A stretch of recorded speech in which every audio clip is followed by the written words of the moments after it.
Chapter 16 Adventures of the Two Travelers, with two girls, two monkeys, and the savages called Oreillons. Candide and his valet had got beyond the barrier before it was known in the camp that the German Jesuit was dead. The wary Cacambo had taken care to fill his wallet with bread, chocolate, bacon, fruit, and a few bottles of wine. Were their Andalusian horses, they penetrated into an unknown country, where they perceived no beaten track. At length, they came to a beautiful meadow intersected with purling rills. Here our two adventurers fed their horses. Cacambo proposed to his master to take some food, and he set him an example. "How can you ask me to eat ham?" said Candide, "after killing the Baron's son, and being doomed never more to see the beautiful Cunegonde? What will it avail me to spin out my wretched days, and drag them far from her in remorse and despair? And what will the journal of Travaux say?" While he was thus lamenting his fate, he went on eating. The sun went down. The two wanderers heard some little cries which seemed to be uttered by women. They did not know whether they were cries of pain or joy, but they started up precipitately with that inquietude and alarm which every little thing inspires in an unknown country. The noise was made by two naked girls who tripped along the mud, while two monkeys were pursuing them and biting their buttocks. Candide was moved with pity. He had learned to fire a gun in the Bulgarian service, and he was so clever at it that he could fire a filbert in a hedge without touching a leaf of the tree. He took up his double-barreled Spanish fusil, let it off, and killed the two monkeys. "God be praised, my dear Cacambo. I have rescued those two poor creatures from a most perilous situation. If I have committed a sin in killing an inquisitor and a Jesuit, I have made ample amends by saving the lives of these girls. Perhaps they are young ladies of family, and this adventure may procure us great advantages in this country." He was continuing, but stopped short when he saw the two girls tenderly embracing the monkeys, bathing their bodies in tears, and rending the air with the most dismal lamentations. "Little did I expect to see such good nature," said he at length to Cacambo, who made answer, "Master, you have done a fine thing now. You have slain the sweethearts of those two young ladies." "The sweethearts? Is it possible? You are jesting, Cacambo. I can never believe it." "Dear master," replied Cacambo, "you are surprised at everything. Why should you think it so strange that in some countries there are monkeys which insinuate themselves into the good graces of the ladies? They are a fourth part human, as I am a fourth part Spaniard." "Alas," replied Candide, "I remember to have heard Master Pangloss say that formerly such accidents used to happen, that these mixtures were productive of centaurs, fauns, and satyrs, and that many of the ancients had seen such monsters, but looked upon the whole as fabulous." "You ought now to be convinced," said Cacambo, "that it is the truth, and you see what use is made of those creatures by persons that have not had a proper education. All I fear is that those ladies will play us some ugly trick." These sound reflections induced Candide to leave the meadow and to plunge into a wood. He supped there with Cacambo, and after cursing the Portuguese Inquisitor, the governor of Buenos Aires, and the Baron, they fell asleep on moss. On awaking, they felt that they could not move, for during the night the Oreillons, who inhabited that country, and to whom the ladies had denounced them, had bound them with cords made of the bark of trees. They were encompassed by 50 naked Oreillons, armed with bows and arrows. With clubs and flint hatchets, some were making a large cauldron boil, others were preparing spits, and all cried, "A Jesuit! A Jesuit! We shall be revenged! We shall have excellent cheer! Let us eat the Jesuit! Let us eat him up!" "I told you, my dear master," cried Cacambo sadly, "that those two girls would play us some ugly trick. Candide, seeing the cauldron and the spits, cried, "We are certainly going to be either roasted or boiled. Ah, what will Master Pangloss say, were he to see how pure nature is formed? Everything is right, maybe, but I declare it is very hard to have lost Miss Cunegonde and to be put upon a spit by Oreillons." Cacambo never lost his head. "Do not despair," said he to the disconsolate Candide. "I understand a little of the jargon of these people. I will speak to them." "Be sure," said Candide, "to represent to them how frightfully inhumane it is to cook men, and how very unchristian." "Gentlemen," said Cacambo, "you reckon you are today going to feast upon a Jesuit. It is all very well. Nothing is more unjust than thus to treat your enemies. Indeed, the law of nature teaches us to kill our neighbor, and such is the practice all over the world. If we do not accustom ourselves to eating them, it is because we have better fare. But you have not the same resources as we. Certainly it is much better to devour your enemies than to resign to the crows and rocks the fruits of your victory. But gentlemen, surely you would not choose to eat your friends. You believe that you are going to spit a Jesuit, and he is your defender. It is the enemy of your enemies that you are going to roast. As for myself, I was born in your country. This gentleman is my master, and far from being a Jesuit, he has just killed one. Those spoils he wears. And thence comes your mistake. To convince you of the truth of what I say, take his habit and carry it to the first barrier of the Jesuit kingdom, and inform yourselves whether my master did not kill a Jesuit officer. It will not take you long, and you can always eat us if you find that I have lied to you. But I have told you the truth. You are too well acquainted with the principles of public law, humanity, and justice, not to pardon us." The Oreillons found this speech very reasonable. They deputed two of their principal people with all expedition to inquire into the truth of the matter. These executed their commission like men of sense, and soon returned with good news. The Oreillons united their prisoners, showed them all sorts of civilities, offered them girls, gave them refreshment, and reconducted them to the confines of their territories, proclaiming with great joy, "He is no Jesuit! He is no Jesuit!" Candide could not help being surprised at the cause of his deliverance. "What people!" said he. "What men! What manners!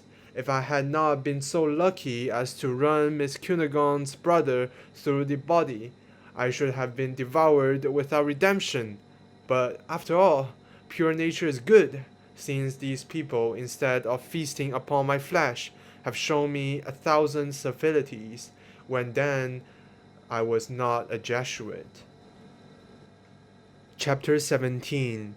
Arrival of Candide and his valet at El Dorado, and what they saw there. "You see," said Cacambo to Candide, as soon as they had reached the frontiers of the Oreillons, "that this hemisphere is not better than the others. Take my word for it. Let us go back to Europe by the shortest way." "How go back?" said Candide. "And where shall we go? To my own country? The Bulgarians and Iberes are slaying all. To Portugal? There I shall be burnt, and if we abide here, we are every moment in danger of being spitted. But how can I resolve to quit a part of the world where my dear Cunegonde resides?" "Let us turn towards Cayenne," said Cacambo. "There we shall find Frenchmen, who wander all over the world. They may assist us. God will perhaps have pity on us." It was not easy to get to Cayenne. They knew vaguely in which direction to go, but rivers, precipices, robbers, savages obstruct them all the way. Their horses died of fatigue. Their provisions were consumed. They fed a whole month upon wild fruits, and found themselves at last near a little river bordered with cocoa trees, which sustained their lives and their hopes. Cacambo, who was as good a consoler as the old woman, said to Candide, "We are able to hold out no longer. We have walked enough. I see an empty canoe near the riverside. Let us fill it with coconuts, throw ourselves into it, and go with the current. A river always leads to some inhabited spot. If we do not find pleasant things, we shall at least find new things." "With all my heart," said Candide. "Let us recommend ourselves to Providence." They rowed a few leagues between banks, in some places flowery, in others barren, in some parts smooth, in others rugged. The stream ever widened, and at length lost itself under an arch of frightful rocks which reached to the sky. The two travellers had the courage to commit themselves to the current. The river, suddenly contracting at its place, whirled them along with a dreadful noise and rapidity. At the end of 24 hours they saw daylight again, but their canoe was dashed to pieces against the rocks. For a league they had to creep from rock to rock, until at length they discovered an extensive plain, bounded by inaccessible mountains. The country was cultivated as much for pleasure as for necessity. On all sides the useful was also the beautiful. The roads were covered, or rather adorned, with carriages of a glittering form and substance, in which were men and women of surprising beauty, drawn by large red sheep which surpass in fleetness the finest coursers of Andalusia, Tetuan, and Mequinez. "Here, however, is a country," said Candide, "which is better than Westphalia." He stepped out with Cacambo towards the first village which he saw. Some children dressed in tattered brocades played at quoits on the outskirts. Our travellers from the other world amused themselves by looking on. The quoits were large round pieces, yellow, red, and green, which cast a singular lustre. The travellers picked a few of them off the ground. This was of gold, that of emeralds, the other of rubies. The least of them would have been the greatest ornament on the Mogul's throne. "Without doubt," said Cacambo, "these children must be the king's sons that are playing at quoits." The village schoolmaster appeared at this moment and called them to school. "There," said Candide, "is the preceptor of the royal family." The little truants immediately quitted their game, leaving the quoits on the ground, with all their other playthings. Candide gathered them up, ran to the master, and presented them to him in a most humble manner, giving him to understand by signs that their royal highness had forgotten their gold and jewels. The schoolmaster, smiling, flung them upon the ground. Then, looking at Candide with a good deal of surprise, went about his business. The travellers, however, took care to gather up the gold, the rubies, and the emeralds. "Where are we?" cried Candide. "The king's children in this country must be well brought up, since they are taught to despise gold and precious stones." Cacambo was as much surprised as Candide. At length they drew near the first house in the village. It was built like an European palace. A crowd of people pressed about the door, and there were still more in the house. They heard most agreeable music, and were aware of a delicious odour of cooking. Cacambo went up to the door and heard they were talking Peruvian. It was his mother tongue, for it is well known that Cacambo was born in Tucuman, in a village where no other language was spoken. "I will be your interpreter here," said he to Candide. "Let us go in. It is a public house." Immediately 2 waiters and 2 girls, dressed in cloth of gold, and their hair tied up with ribbons, invited them to sit down to a table with the landlord. They served 4 dishes of soup, each garnished with 2 young parrots, a boiled condor, which weighed 200 pounds, 2 roasted monkeys of excellent flavour, 300 hummingbirds in one dish, and 600 fly birds in another. Exquisite ragouts, delicious pastries, the whole served up in dishes of a kind of rock crystal. The waiters and girls poured out several liquors drawn from the sugar cane. Most of the company were chapmen and wagoners, all extremely polite. They asked Cacambo a few questions with the greatest circumspection and answered his in the most obliging manner. As soon as dinner was over, Cacambo believed as well as Candide that they might well pay their reckoning by laying down two of those large gold pieces which they had picked up. The landlord and landlady shouted with laughter and held their sides. When the fit was over, "Gentlemen," said the landlord, "it is plain you are strangers, and such guests we are not accustomed to see. Pardon us therefore for laughing when you offered us the pebbles from our highroads in payment of your reckoning. You doubtless have not the money of the country, but it is not necessary to have any money to all to dine in this house. All hostelries established for the convenience of commerce are paid by the government. You have fared but very indifferently because this is a poor village, but everywhere else you will be received as you deserve." Cacambo explained this whole discourse with great astonishment to Candide, who was greatly astonished to hear it. "What sort of a country, then, is this?" said they to one another. "A country unknown to all the rest of the world, and where nature is of a kind so different from us. It is probably the country where all is well, for there absolutely must be one such place. And whether Master Pangloss might say, I often found that things went very ill in Westphalia." Chapter 18. What they saw in the country of El Dorado. Cacambo expressed his curiosity to the landlord, who made answer, "I am very ignorant, but not the worse on that account.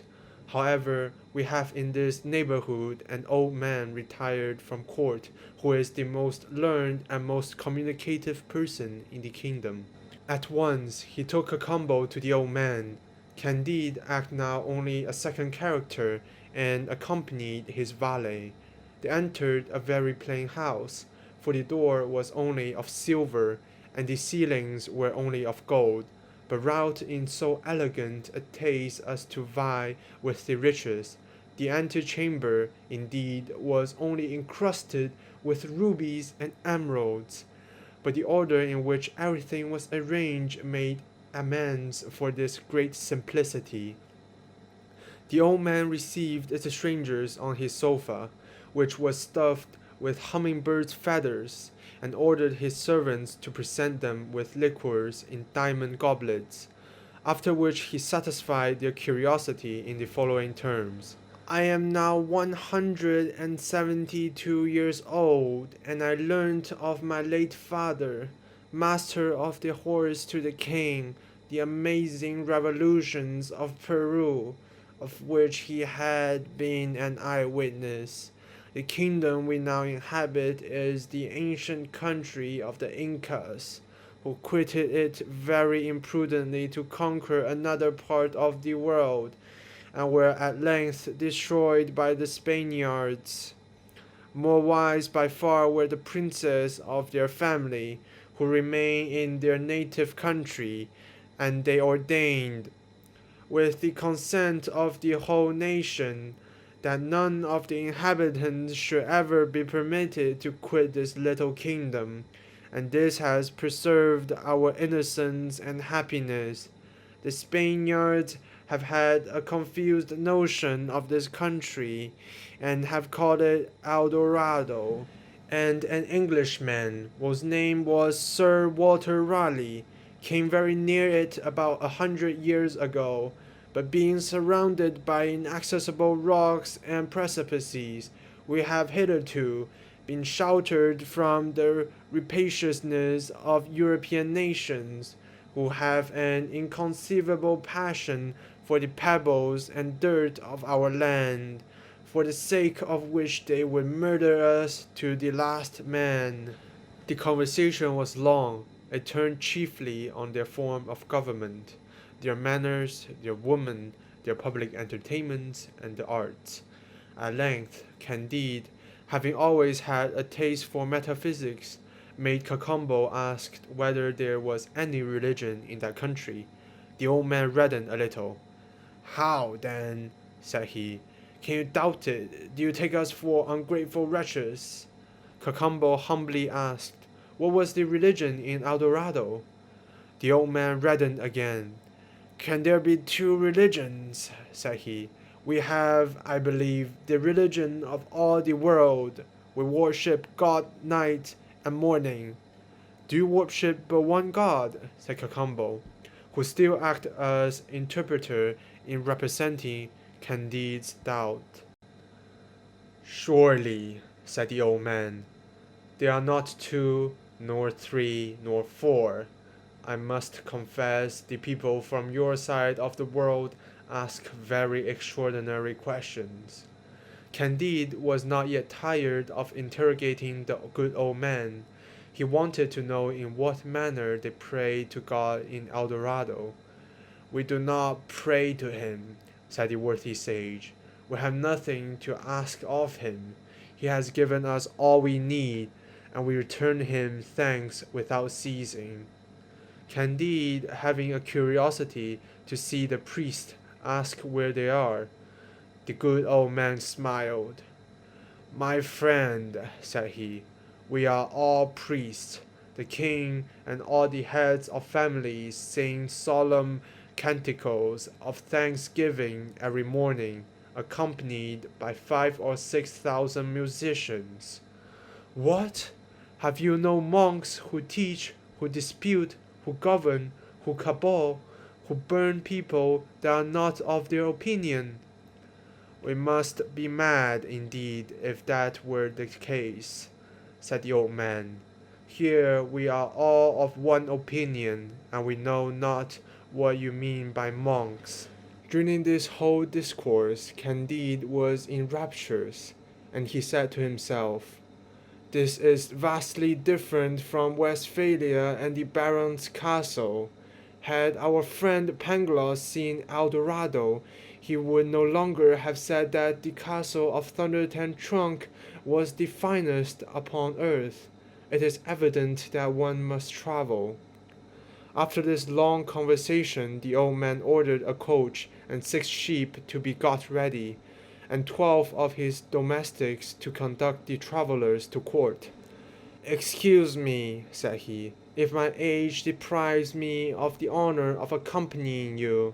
The king will receive you in a manner that cannot displease you, and no doubt you will make an allowance for the customs of the country, if some things should not be to your liking." Candide and Cacambo got into the coach. The 6 sheep flew, and in less than 4 hours they reached the king's palace, situated at the extremity of the capital. The portal was 220 feet high and 100 wide, but words are wanting to express the materials of which it was built. It is plain such materials must have prodigious superiority over those pebbles and sand which we call gold and precious stones.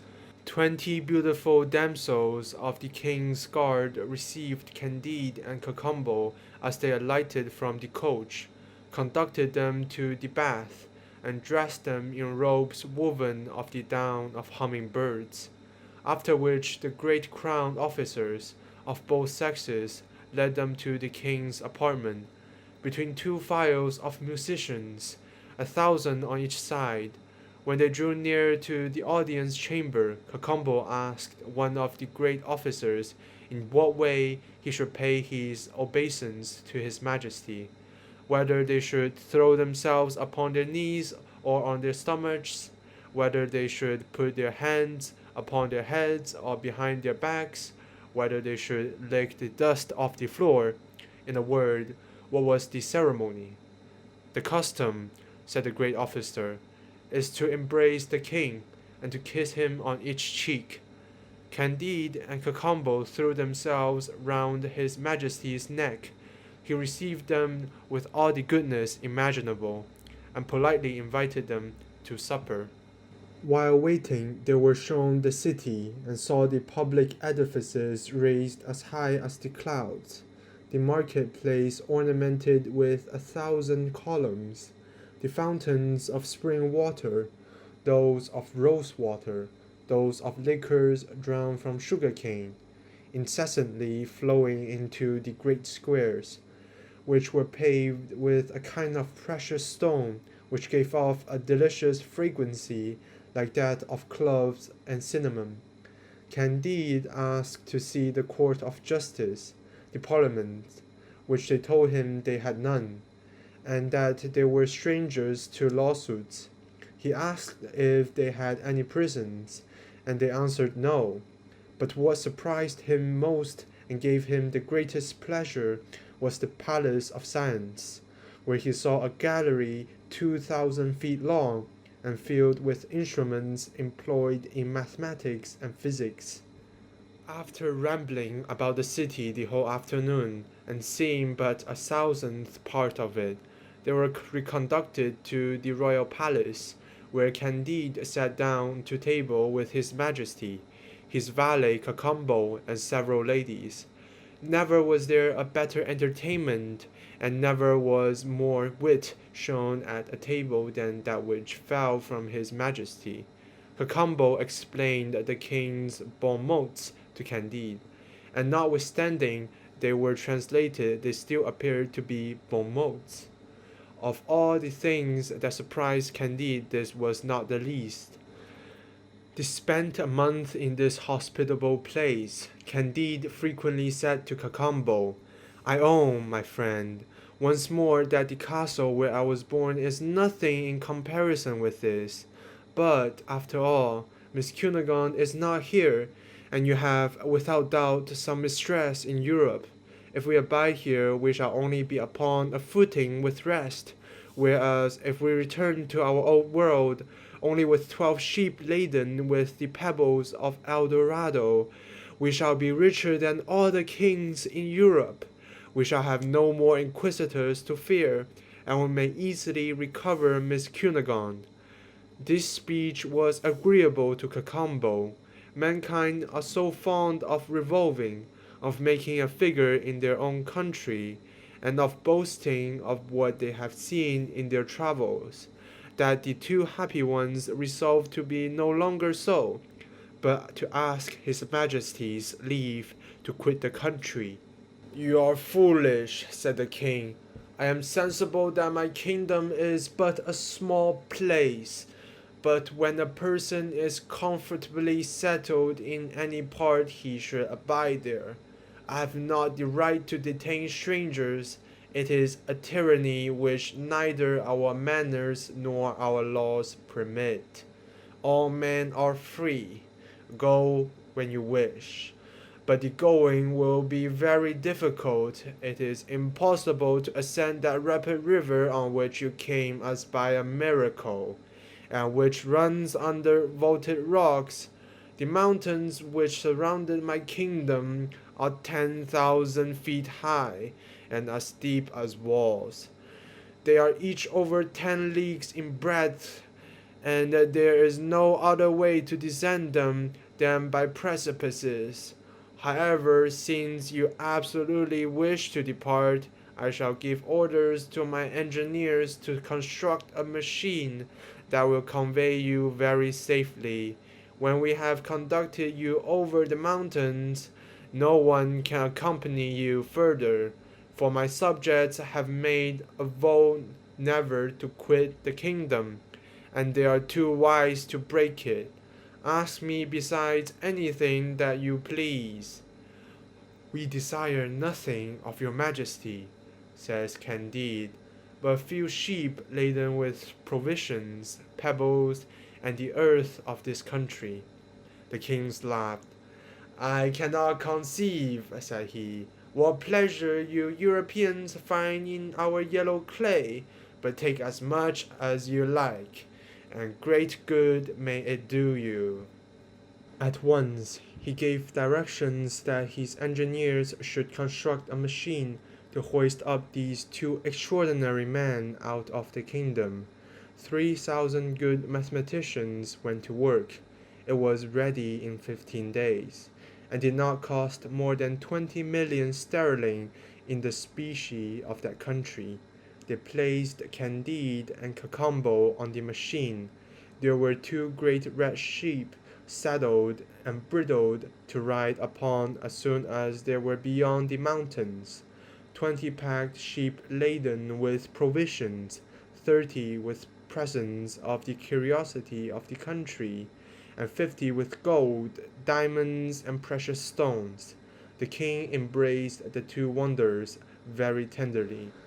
Their departure, with the ingenious manner in which they and their sheep were hoisted over the mountains, was a splendid spectacle. The mathematicians took their leave after conveying them to a place of safety, and Candide had no other desire, no other aim, than to present his sheep to Miss Cunegonde. "Now," said he, "we are able to pay the governor of Buenos Aires if Miss Cunegonde can be ransomed. Let us journey towards Cayenne. Let us embark, and we will afterwards see what kingdom we shall be able to purchase." Chapter 19. What happened to them at Suriname, and how Candide got acquainted with Martin. Our travellers spent the first day very agreeably. They were delighted with possessing more treasure than all Asia, Europe, and Africa could scrape together. Candide, in his raptures, cut Cunegonde's name on the tree. The second day, two of their sheep plunged into a morass, where they and their burdens were lost. Two more died of fatigue a few days later. 7 or 8 perished with hunger in a desert, and others subsequently fell down precipices. At length, after travelling 100 days, only 2 sheep remained. Said Candide to Cacambo, "My friend, you see how perishable are the riches of this world. There is nothing solid but virtue, and the happiness of seeing Cunegonde once more." "I grant all you say," said Cacambo, "but we have still 2 sheep remaining, with more treasure than the King of Spain will ever have. And I see a town which I take to be Suriname, belonging to the Dutch. We are at the end of all our troubles, and at the beginning of happiness." As they drew near the town, they saw a negro stretched upon the ground, with only one moiety of his clothes, that is, of his blue linen drawers. The poor man had lost his left leg and his right hand. "Good God!" said Candide in Dutch. "What art thou doing here, friend, in that shocking condition?"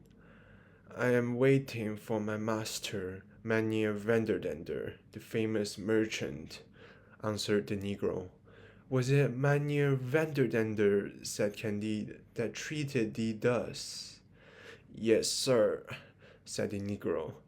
"It is the custom. They give us a pair of linen drawers for our whole garment twice a year, when we work at the sugar canes, and the male snatches hold of a finger, they cut off the hand, and when we attempt to run away, they cut off the leg. Both cases have happened to me. This is the price at which you eat sugar in Europe. Yet when my mother sold me for 10 Patagons on the coast of Guinea, she said to me, 'My dear child, bless our fetishes, adore them forever. They will make thee live happily. Thou hast the honor of being the slave of our lords, the whites, which is making the fortune of thee father and mother. Alas, I know not whether I have made their fortunes. This I know, that they have not made mine. Dogs, monkeys, and parrots are 1,000 times less wretched than I. The Dutch fetishes, who have converted me, declare every Sunday that we are all of us children of Adam, blacks as well as whites. I am not a genealogist, but if these pictures tell truth, we are all second cousins. Now, you must agree that it is impossible to treat one's relationship in a more barbarous manner. Oh, Pangloss, cried Candide, thou hadst not guessed at this abomination. It is the end. I must at last renounce the optimism. What is this optimism? Said Cacambo. Alas, said Candide, it is the madness of maintaining that everything is right when it is wrong. Looking at the negro, he shed tears, and weeping, he entered Suriname. The first thing they inquired after was whether there was a vessel in the harbor which could be sent to Buenos Aires. The person to whom they applied was a Spanish sea captain, who offered to agree with them upon reasonable terms. He appointed to meet them at a public house, whither Candide and the faithful Cacambo went with their 2 sheep, and awaited his coming. Candide, who had his heart upon his lips, told the Spaniard all his adventures, and avowed that he intended to elope with Miss Cunegonde. Then I will take good care not to carry you to Buenos Aires, said the seaman. I should be hanged, and so would you. The fair Cunegonde is my lord's favourite mistress. This was a thunderclap for Candide. He wept for a long while, and last he drew Cacambo aside. Here, my dear friend, said he to him, this thou must do. We have, each of us in his pocket, 5 or 6 millions in diamonds. You are more clever than I. You must go and bring Miss Cunegonde from Buenos Aires. If the governor makes any difficulty, give him 1 million. If he will not relinquish her, give him 2. As you have not killed an inquisitor, they will have no suspicion of you. I will get another ship and go and wait for you at Venice. That's a free country, where there is no danger either from Bulgarians, Iberis, Druze, or inquisitors. Cacambo applauded this wise resolution. He despaired at parting from so good a master, who had become his intimate friend, but the pleasure of serving him prevailed over the pain of leaving him. They embraced with tears. Candide charged him not to forget the good old woman. Cacambo set out that very same day. This Cacambo was a very honest fellow. Candide stayed some time longer in Suriname, waiting for another captain to carry him and the 2 remaining sheep to Italy. After he had hired domestics and purchased everything necessary for a long voyage, Mynheer Vanderdendur, captain of a large vessel, came and offered his service. How much will you charge, said he to this man, to carry me straight to Venice, me, my servants, my baggage, and these 2 sheep? The skipper asked 10,000 piasters. Candide did not hesitate. Oh, oh, said the prudent Vanderdendur to himself. This stranger gives 10,000 piasters unhesitatingly. He must be very rich. Returning a little while after, he let him know that upon second consideration he could not undertake the voyage for less than 20,000 piasters. Well, you shall have them, said Candide. Eh, said the skipper to himself. This man agrees to pay 20,000 piasters with as much ease as 10. He went back to him again and declared that he could not carry him to Venice for less than 30,000 piasters. Then you shall have 30,000, replied Candide. Oh, oh, said the Dutch skipper once more to himself. 30,000 piasters are a trifle to this man. Surely these sheep must be laden with an immense treasure. Let us say no more about it. First of all, let him pay down the 30,000 piasters, then we shall see. Candide sold 2 small diamonds, the least of which was worth more than what the skipper asked for his freight. He paid him in advance. The 2 sheep were put on board. Candide followed in a little boat to join the vessel in the roads. The skipper seized his opportunity, set sail, and put out to sea, the wind favoring him. Candide, dismayed and stupefied, soon lost sight of the vessel. "Alas," said he, "this is a trick worthy of the old world." He put back, overwhelmed with sorrow, for indeed he had lost sufficient to make the fortune of 20 monarchs.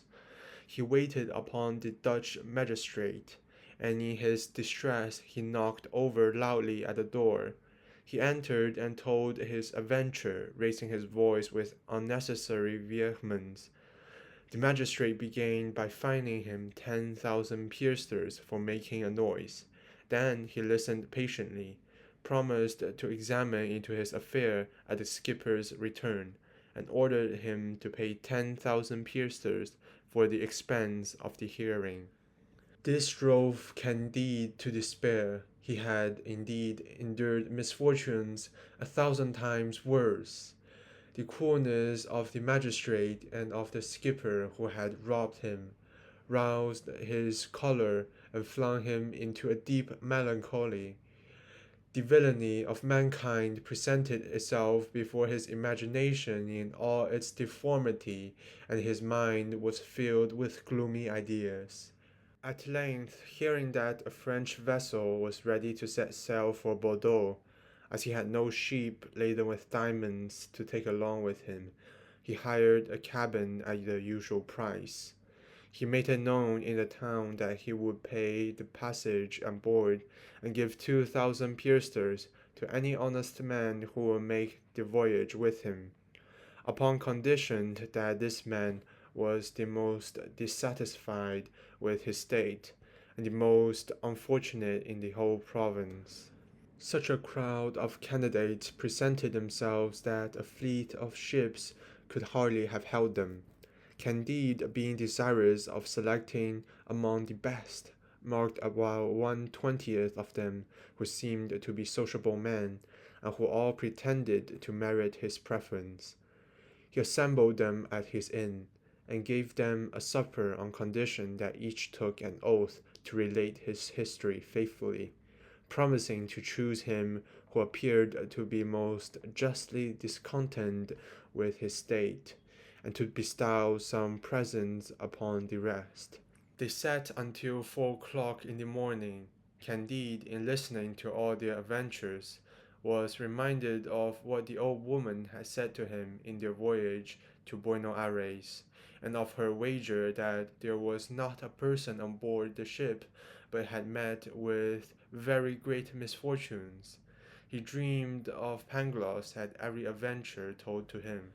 "This Pangloss," said he, "will be puzzled to demonstrate his system. I wish that he were here. Certainly, if all things are good, it is in El Dorado, and not in the rest of the world." At length he made choice of a poor man of letters, who had worked 10 years for the booksellers of Amsterdam.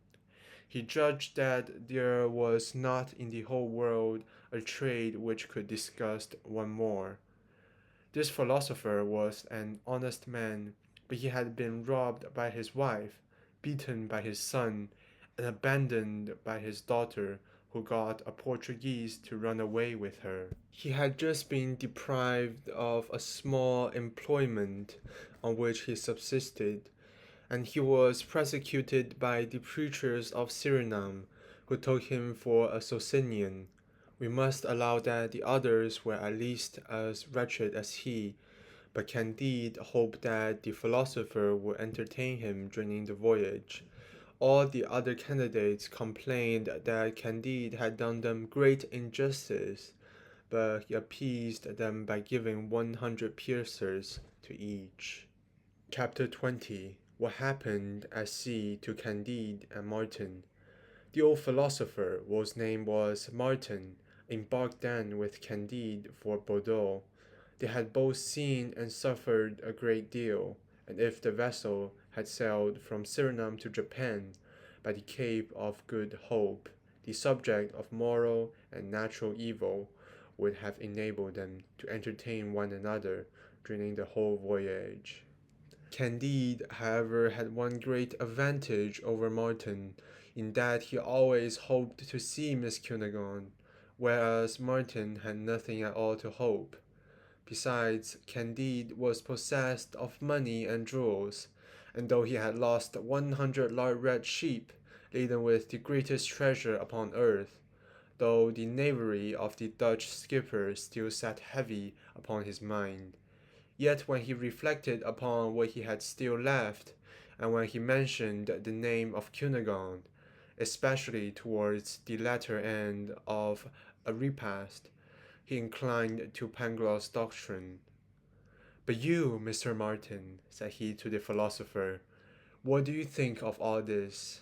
What are your ideas on moral and natural evil?" "Sir," answered Martin, "our priest accused me of being a Socinian, but the real fact is I am a Manichean." "You jest," said Candide. "There are no longer Manicheans in the world." "I am one," said Martin. "I cannot help it. I know not how to think otherwise." "Surely you must be possessed by the devil," said Candide. "He is so deeply concerned in the affairs of this world," answered Martin, "that he may very well be in me as well as in everybody else. But I own to you that when I cast an eye on this globe, or rather on this little ball, I cannot help thinking that God has abandoned it to some malignant being. I expect always El Dorado. I scarcely ever knew a city that did not desire the destruction of a neighboring city, nor a family that did not wish to exterminate some other family. Everywhere the weak extricate the powerful, before whom they cringe, and the powerful beat them like sheep whose wool and flesh they sell. A million regimented assassins, from one extremity of Europe to the other, get their bread by disciplined depredation and murder, for want of more honest employment. Even in those cities which seem to enjoy peace, and where the arts flourished, the inhabitants are devoured by more envy, care, and uneasiness than are experienced by a besieged town. Secret griefs are more cruel than public calamities. In a word, I have seen so much, and experienced so much that I am a Manichean. There are, however, some things good, said Candide. That may be, said Martin, but I know them not. In the middle of this dispute they heard the report of cannon. It redoubled every instant. Each took out his glass. They saw two ships in close fight about 3 miles off. The wind brought both so near to the French vessel that our travellers had the pleasure of seeing the fight at their ease. At length one let off a broadside, so low and so truly aimed that the other sank to the bottom. Candide and Martin could plainly perceive 100 men on the deck of the sinking vessel. They raised their hands to heaven and uttered terrible outcries, and the next moment were swallowed up by the sea. "Well," said Martin, "this is how men treat one another." "It is true," said Candide. "There is something diabolical in this affair." While speaking, he saw he knew not what of a shining red swimming close to the vessel. They put out the long boat to see what it could be. It was one of his sheep. Candide was more rejoiced at the recovery of this one sheep than he had been grieved at the loss of the 100 laden with the large diamonds of El Dorado. The French captain soon saw that the captain of the victorious vessel was a Spaniard, and that the other was a Dutch pirate, and the very same one who had robbed Candide. The immense plunder which this villain had amassed was buried with him in the sea, and out of the whole only one sheep was saved. "You see," said Candide to Martin, that crime is sometimes punished. This rouge of a Dutch skipper has met with the fate he deserved. Yes, said Martin, but why should the passengers be doomed also to destruction? God has punished the knave, and the devil has drowned the rest. The French and Spanish ships continued their course, and Candide continued his conversation with Martin. They disputed 15 successive days, and on the last of those 15 days they were as far advanced as on the first. But, however, they chatted, they communicated ideas, they consoled each other. Candide caressed his sheep. Since I have found thee again, said he, I may likewise chance to find my Cunegonde.